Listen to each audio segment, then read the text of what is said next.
You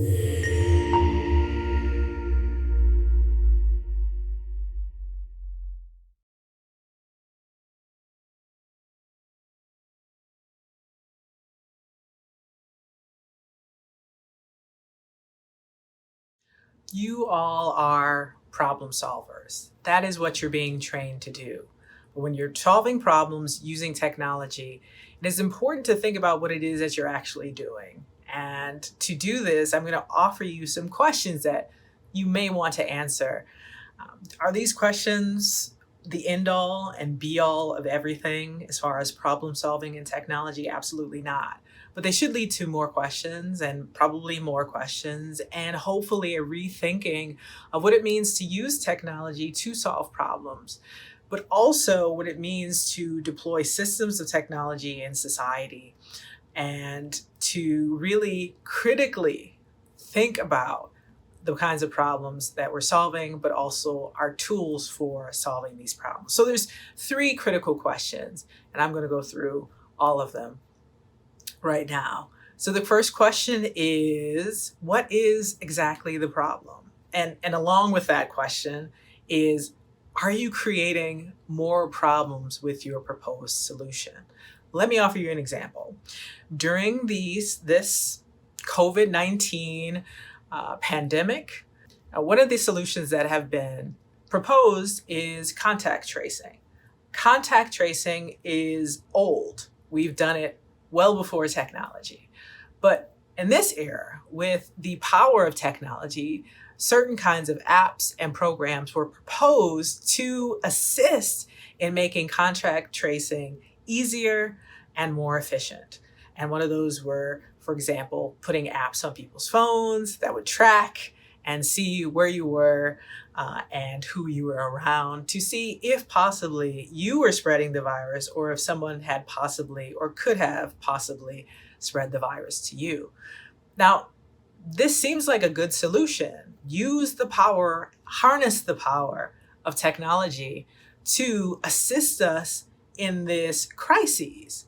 At the same time, the use of contact tracing, which picks up data, not picks up data, but sucks up data, has brought up other questions about values that we have.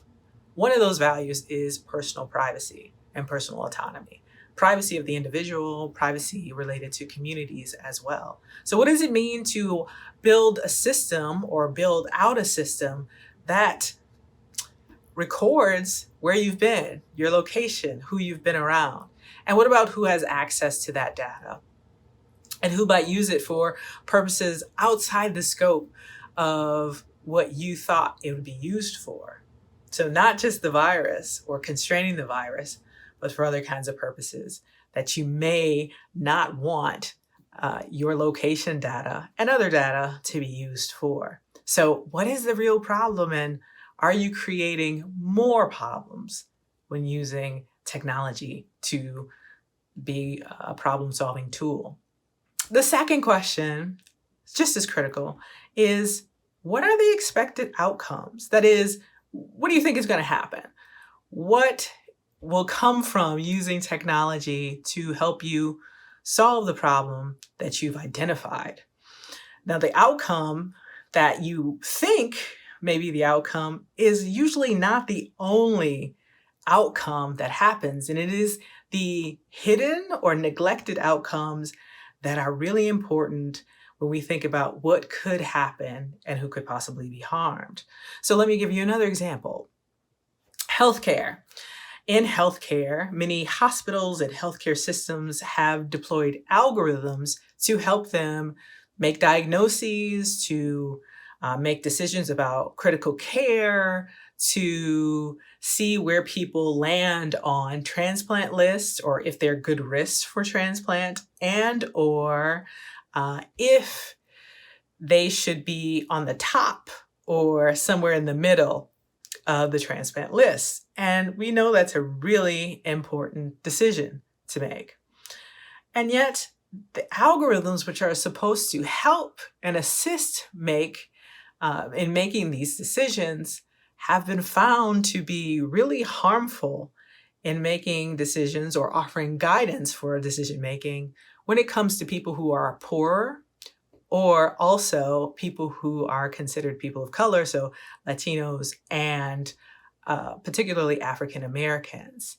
People are not getting the care that they need because decision making has been outsourced to an algorithm that uses data from a system that has historically not been that great for poor people and people of color. So if we're using data that is training the algorithm and the data already itself is biased, then the outcomes have perhaps no other choice but to be biased unless there's intervention.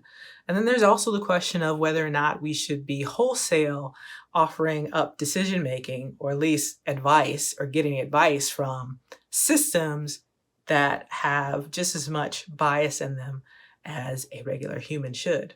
So this is a critical question. What are the expected outcomes from deploying technology to solve a problem? All of the outcomes, not just the one that we think is going to happen.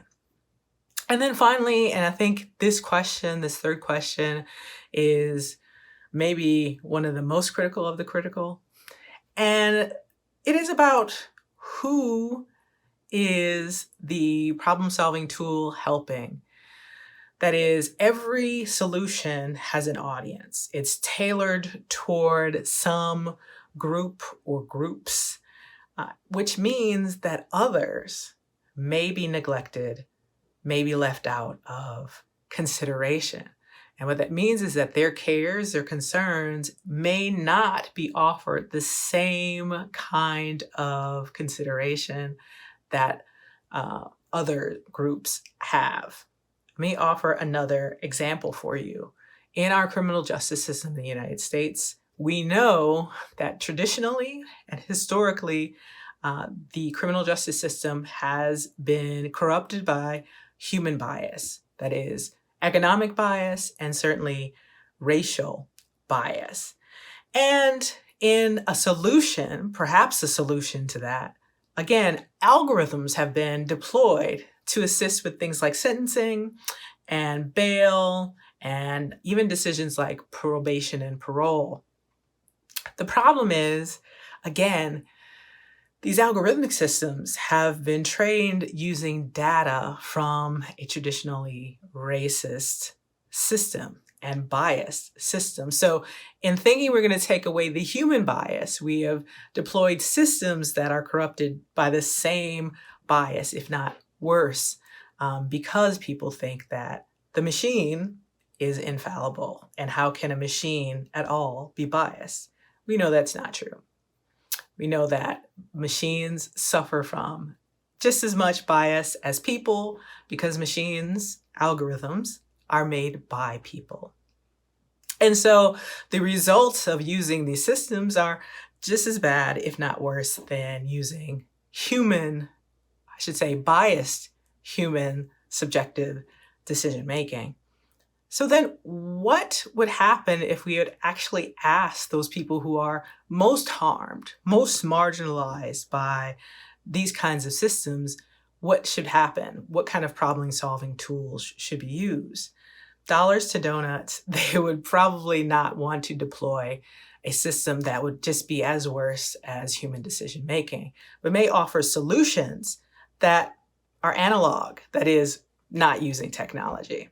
So it is critical for us to think about that question, but also the other questions when we are considering deploying technology as a problem-solving tool. Again, are these three questions dispositive of all the questions that you're going to encounter? Absolutely not, but they should lead to more questions. They should lead to more questions, and ultimately they should lead to rethinking what it is we think about when we think about problem solving with technology, but also to action. And that action may be stopping certain projects, that may be starting over, and that may even be thinking of what the legal ramifications are for deploying certain kinds of technology when that technology is harmful. Bottom line is, if you're going to solve a problem, you don't want to be creating harm along with that problem solving. So I hope these 3 questions help you when you're considering solving a problem with technology or any kind of tool.